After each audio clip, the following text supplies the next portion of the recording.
Mēs jau solījām skatītāji, ka parunāsim šajā daļā par resniem ļaudiem, un man liekas, ka visiem Amerika asociējās ar to vietu, kur tad dzīvo, un ir tas lielākais vairums tādu cilvēku, kuriem tiešām ir problēmas ar lieko svaru. Izrādās, nē, mūsu pašu veselības ministrija saka, ka pie mums 41% vīriešu un 33% sieviešu tātad cīnās ar šo te liekā svara kaitu, un Amerikā tikai 27%. Lūdzu. Tas izklausās vienkārši skandalozi, jūs teiksiet, tas nevar būt. Es zināmā mērā jums pievienojos, jo man liekas, ka tur kaut kas nav kārtībā ar tiem parametriem. Amerikā ir daudz vairāk cilvēku, kuri cieš no slimīgas aptaukošanās. Bet, vienalga, Latvijā redzams, ka situācija ir tālu no pilnības, un ko tad ārsti ir izdomājuši, lai šos skaitļus mazinātu, mēs turpmākajās minūtēs paskatīsimies.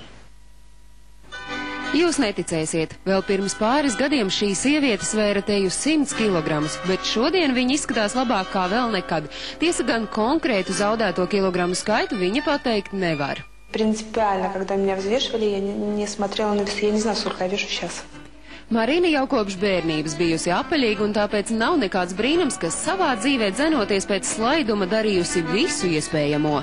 Через лечебное голодание прошла, и сама худела, всевозможные диеты, вычитанные из журналов, с газет, и там взятые у подруг, и сваровырытую, и tablietki, всякие, разные, да.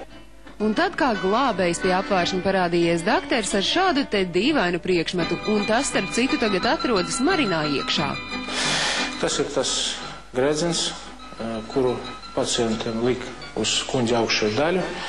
Viņa operācijas laika viņš ir atverts. Ap kuņģa augšējo daļu tā ir speciāli tuneli, caur kuru ievad tā atverta veida šo gredzenu, pēc tam šāda veida viņu patest ciet.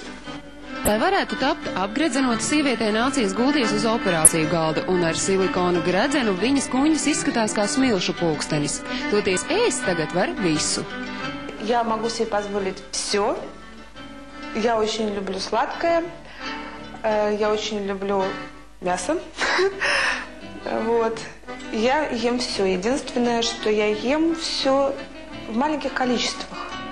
Bet kurš tad nezina, ka skaistums prasa upurus? Protams, arī šoreiz nācies upurēt, un tā ir nauda. Jo gredzens maksā nieka 800 latu, un vēl arī jāmaksā par operāciju, bet slaidumu iegūsī sieviete uzskata, ka tie tad arī ir vienīgie zaudējumi – nauda un kilogrami. И наоборот, я, наверное,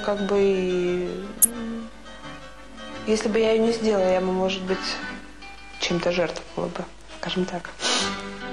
Kamēr vieni bailēs no liekajiem kilogramiem gatavi sevi apgredzenot kā putnus, citi par kādu lieku taukumu tik pasmej.